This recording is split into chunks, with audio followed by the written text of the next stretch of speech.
October's cold swept over Chicago, wind nipping at cheeks as leaves of gold swirled down sidewalks. Emma Carter stood in her warm Ravenswood apartment, the heavy aroma of her third cup of coffee wafting into the crisp air.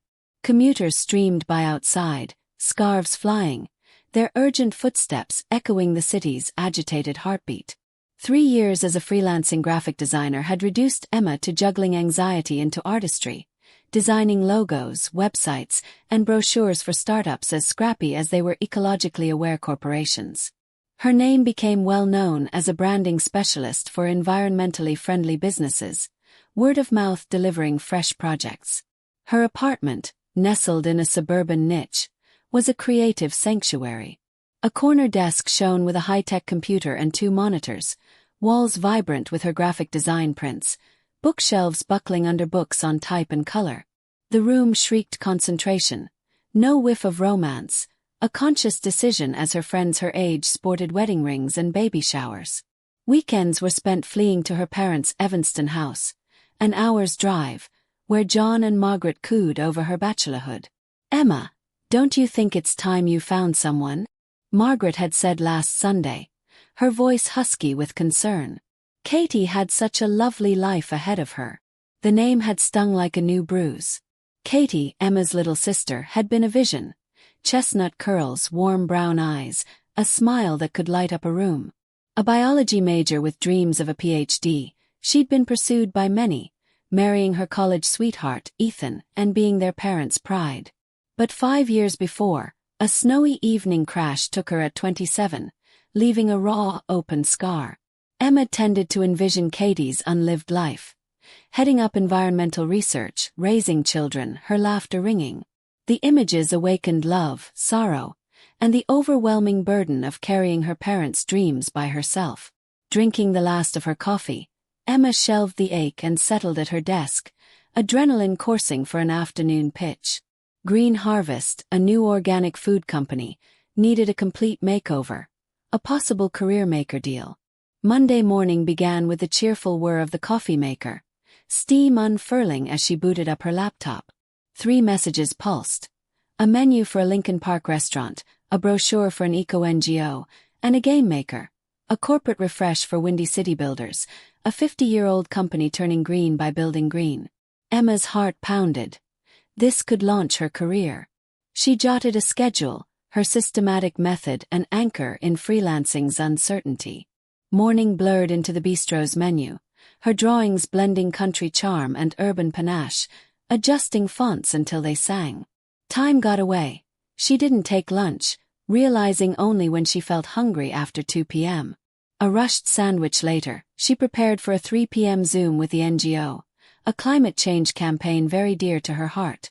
Katie's work had been an environmentalist's crusade, and Emma poured that heritage into her work. During the meeting, her phone vibrated. An unidentified number. She dismissed it, her mind on the NGO representative's vision of a brochure that merged nature's splendor with urgency. But the calls persisted.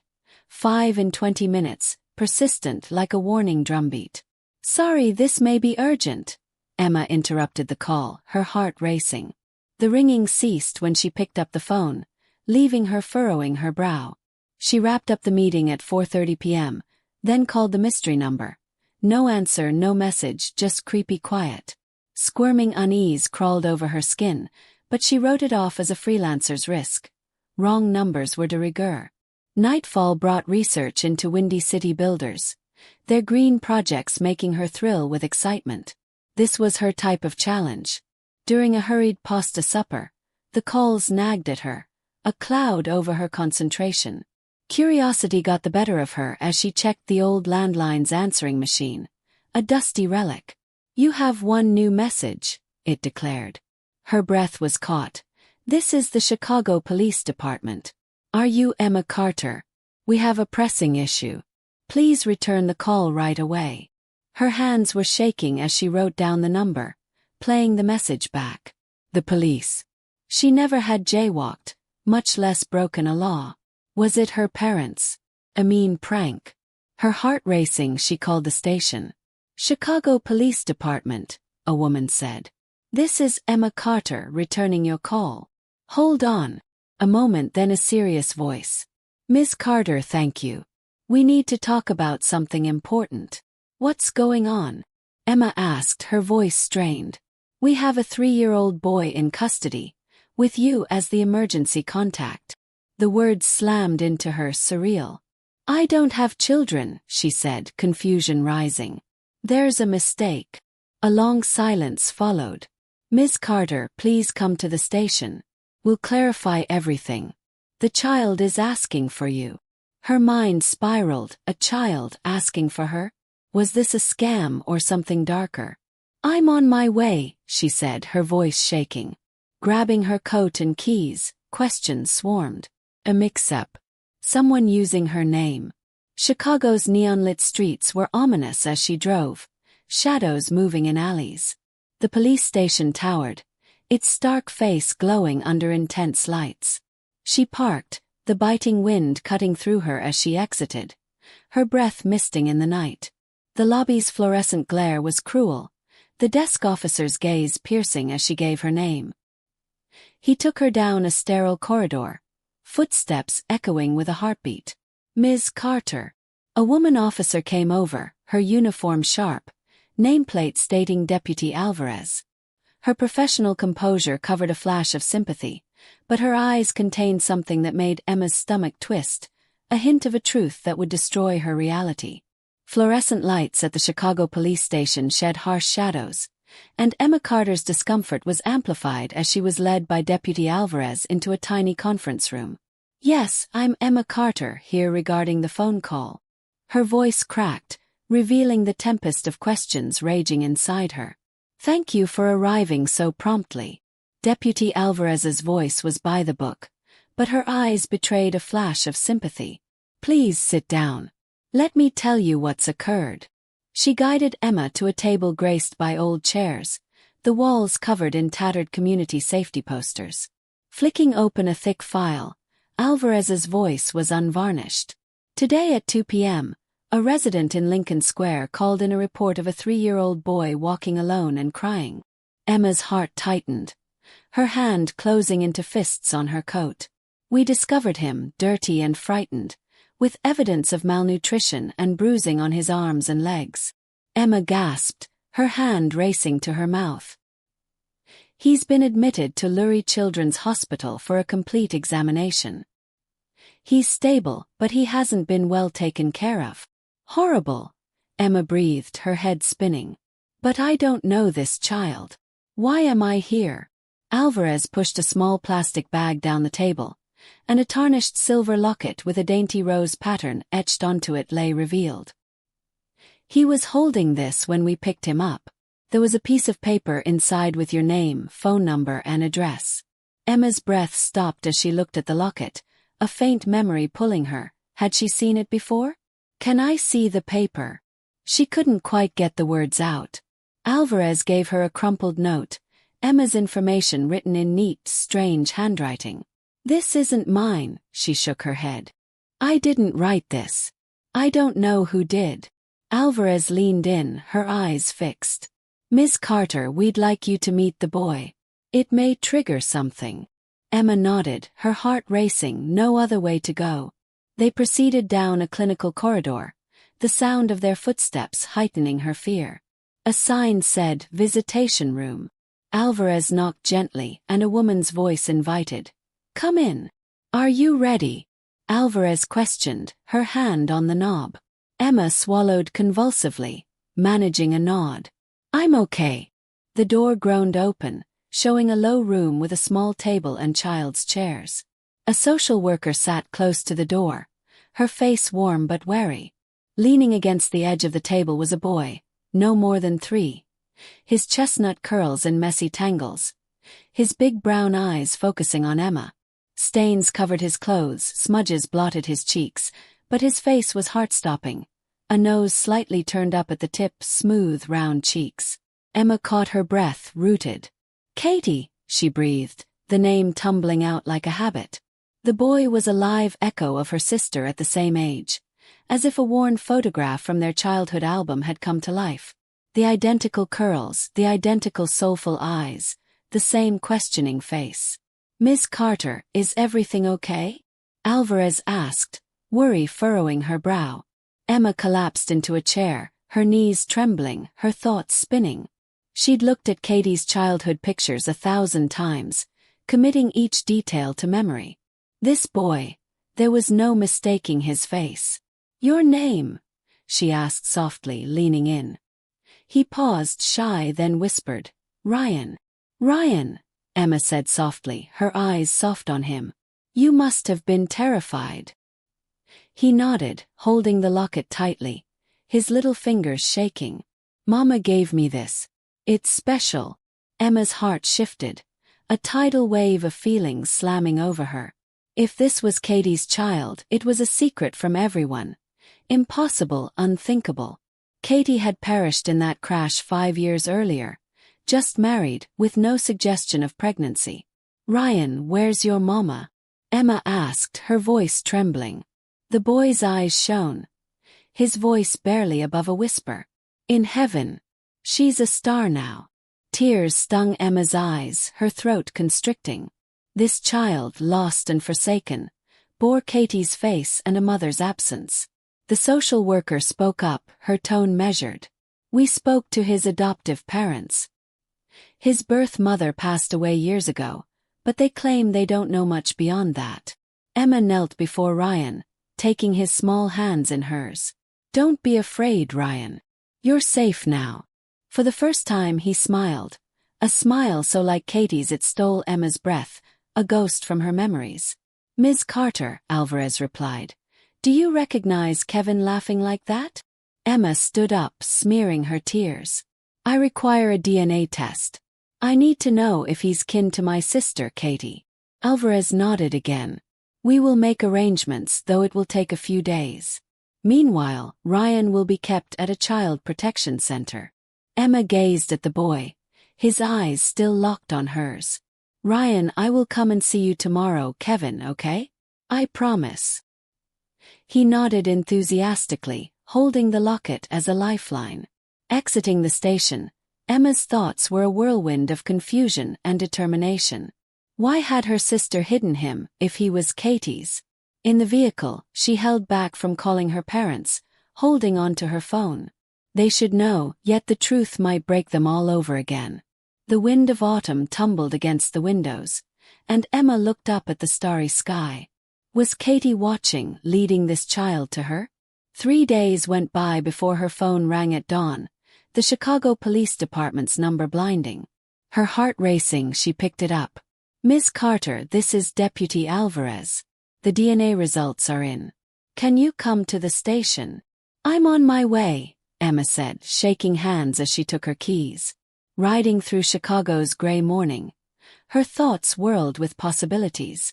If Ryan belonged to Katie, it was a secret episode in her sister's life, a secret guarded even from her best friend. At the precinct, Alvarez sat, her face serious as she took Emma to the same conference room. Sit, please. She opened a file, her voice firm but loaded. The DNA identifies Ryan as your nephew, Katie Miller's child. Emma's breath snagged, the reality striking like a punch. So he's hers. No mistake, Alvarez told her, pushing papers across.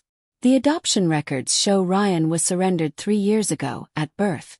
The mother's name is Katie Miller, and you're listed as the emergency contact. Emma scanned the papers, her sister's name staring back, alongside her own details, dated 3 years and 2 months ago, when Katie was deep in her doctoral research. But she was married, Emma said, confusion mounting. Why adoption? Alvarez's face tightened. The father's name is Robert Harris, a university professor. Emma's memory jolted. Robert Harris, Katie's advisor, a married man in his 40s, guiding her thesis. There's more, Alvarez continued. Ryan's adoptive parents, James and Sarah Coleman, were initially stable, but things unraveled. Sarah struggled with alcoholism, James with violent outbursts from job stress. Neighbors reported concerns, and we'd issued warnings. Emma's stomach churned. So Ryan was wandering because they neglected him? Worse, Alvarez said. They're under arrest for child abuse. Ryan won't return to them. Emma's head spun, anger flaring for the boy's suffering, grief for Katie's secret. Why had her sister hidden this? I need to speak with Professor Harris, Emma said, her voice firm. Alvarez nodded. He's agreed to meet you. We've arranged it for this afternoon at the university. As Emma drove to the campus, Chicago's skyline loomed, its steel and glass hiding secrets as deep as her sister's. What had driven Katie to conceal a child? Was Harris a predator, a lover, or something in between? The university's Gothic halls seemed claustrophobic, their shadows whispering truths Emma didn't know if she was ready to hear. The biology department's brick building towered under Chicago's autumn sun, ivy crawling up walls like secrets on stone. Golden light from the trees filtered down, casting dappled shadows as Emma Carter rode the creaky stairs up to the third floor. Her heart pounded, each step heavier with the weight of what she might uncover about her sister, Katie. At Professor Robert Harris's lab door, she knocked, her knuckles trembling. A weary voice rasped, "Come in." Inside, a man in his mid-50s rose. His face gaunt, dark circles hollowing his eyes. His disheveled suit and unsteady hands betrayed sleepless nights. "You're Emma Carter, Katie's sister," Harris said, his voice cracking. He'd been waiting for her, the police's phone call an ominous foretelling. "Yes, I'm here for Ryan," Emma said, her voice crisp but trembling. Harris slumped into his chair, burying his face in his hands. "I'm so sorry. I destroyed her." His words hung thick, charged with remorse. Emma sat opposite him, her heart racing. "Tell me everything." A long, anguished silence followed before Harris spoke. His voice a mere whisper. "Katie was fantastic, her doctoral research on ecological systems revolutionary. I could see a future leader in her." He hesitated, guilt veiling his eyes. "But I was married and I fell for her." Emma's gut curled up, but she remained quiet, allowing him to spin his tale. It began innocently. Late nights in the lab talking about research, then personal aspirations. "I chased her, knowing it was a mistake. She pushed me away, conflicted, but then she became pregnant." His voice cracked, hands shaking. "I lost control. My career, my wife. I couldn't make it known. Katie did it on her own." Emma's chest constricted, picturing Katie's private agony, keeping such a secret from her family. "Why adoption?" she asked, her voice heavy with sorrow. Harris swallowed hard. Katie wanted the child to be raised in a happy home, one she didn't think she could give as a single mother pursuing her PhD. She wouldn't abort, but the stress was suffocating her. He struggled for breath, his eyes welling up. "She talked about you a lot, Emma. She knew you were having trouble conceiving. She wanted to say something to you, but didn't want to shatter your heart." Tears ran down Emma's face, Katie's kindness cutting harder than the betrayal. "She put you as Ryan's emergency contact," Harris went on. "She said, if something happens, Emma will know what to do." "Did she ever hold him?" Emma whispered, fearing the answer. "Once," Harris replied, his voice cracking. "At the hospital, after they signed the papers for adoption. She held him, crying, praying he'd be happy." Emma stood, unable to tolerate any more. Her feelings a mix of love and anger. "Professor Harris, you ruined her." "I know," he replied, looking at her. "I'm quitting the university. I've begun divorce proceedings. I want to own up, for Katie, for Ryan." Emma walked away without a word, the lab door crashing behind her, mirroring her angst. That night, she made her way to the Child Protection Center, her heart still dazed. In a tiny playroom, Ryan was seated by himself, playing with blocks, his chestnut curls shining in the light. His face lit up at the sight of Emma racing toward her. "Aunt Emma." The words flowed from him easily, and Emma caught her breath, hugging him close. His heat reminded her of Katie's, a tenuous connection to her sister. "Ryan, would you like to live with me?" she asked, her heart stuttering with hope. His brown eyes glittered, his face wide with happiness. "Really?" Forever. Forever, Emma vowed, her heart full. She phoned her parents, John and Margaret, preparing herself for their response.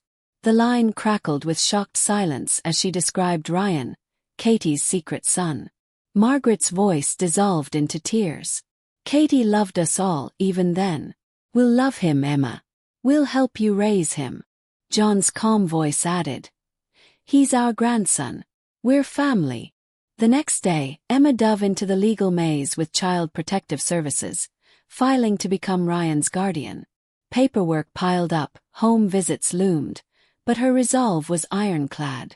A week later, she brought Ryan to her Ravenswood apartment, his small hand in hers.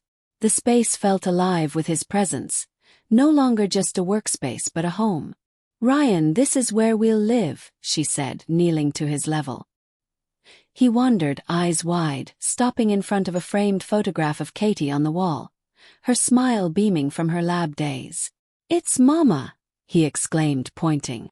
Emma nodded, her throat constricted. Yes, Mama's looking over you from heaven. Later that night, while tucking Ryan into a makeshift bed, Emma clutched the silver locket, its rose pattern shimmering. It was Katie's last gift, a bridge of love through time. Thank you, Katie, she whispered. I'll keep him safe, I promise. Outside, Chicago's stars shone, one shining more brightly, as if Katie were hearing. 6 months passed, and spring colored the burbs in pale pinks and greens. Emma and Ryan had settled into a charming Evanston home, a cherry blossoming in the front yard, its blossoms twirling in the wind. Ryan, healthier now, his cheeks rosy, rode a tricycle, his laughter filling the air. Aunt Emma, watch me, he yelled, making circles with newfound confidence. His curls gleamed, his brown eyes sparkling with happiness. Wow, Ryan, Emma called from the garden chair, smiling warmly but with an undertone of memory. Katie's picture remained in the living room, her eyes a still watchful guardian. Ryan kissed it each morning. Good morning, Mama in heaven. Emma's projects flourished, passion driven by family. Her green harvest pitch had come through, and family-centric projects now resonated more deeply. Her proposals dense with lived life. John and Margaret embraced their role as grandparents, whisking Ryan to parks and zoos on weekends. Margaret, once fixated on Emma's single life, now baked cookies with Ryan, marveling. He's Katie's spitting image. One afternoon, as Emma worked on a new eco-branding project, Ryan tiptoed in, clutching a picture book. Aunt Emma working. Just a bit, buddy, she said, smiling. He settled in a chair, asking, What's this word? Emma stopped to instruct him, enjoying the moment. Later they went to Katie's gravesite, newly placed fresh lilies already on it, perhaps from Margaret. Ryan placed Emma's tulips alongside them, talking to the headstone. Mama, I pedaled my tricycle today. Aunt Emma cooked pancakes, yum. Emma's eyes welled up, her hand on the stone. Katie, he's such a wonderful boy. We've got him. Back home, driving home, Ryan slept, his face serene in the rearview mirror. A phone message pinged, Robert Harris. Since quitting his job, he'd relocated to Wisconsin, where he was employed by an environmental charity. His note was succinct. Is Ryan happy? Hope so. I'll provide monthly support for school. It's my responsibility. Emma responded, He's doing well. Thanks. Later that evening, sitting in the living room by herself, Emma looked at Katie's picture, thinking of 6 months of turmoil. It had been scary to take Ryan in. Midnight waking, forms galore, worries about not being able to care for him. But his laughter, his faith, had changed her. Loneliness had been her sanctuary. Now, family was her source. Katie, you gave me a miracle, she whispered, her tears falling. Outside, the spring sky sparkled, one star shining brightest, a quiet assurance of Katie's love. Ryan's nursery school records beamed. He was friendly, quick to assist friends, his shine a beacon. But there were questions. Why had Katie gone so secretly to adoption? A whispered rumor came to Emma. A co-worker of Harris's suggested pressure from the university, a scandal hidden to save reputations. Was there more to the story? As cherry blossoms dropped, Emma walked hand in hand with Ryan, their love unbreakable. Whatever secrets hid beneath, they'd confront them together, a family that had been built in love and strength. Love overcomes loss, holding us to those we love, even through life's greatest secrets. Sparked by this story of family and intrigue, bash that like button, share with your friends, and subscribe to Revenza Tales for more tear-jerking stories. Comment below. What would you do if a family secret changed your life?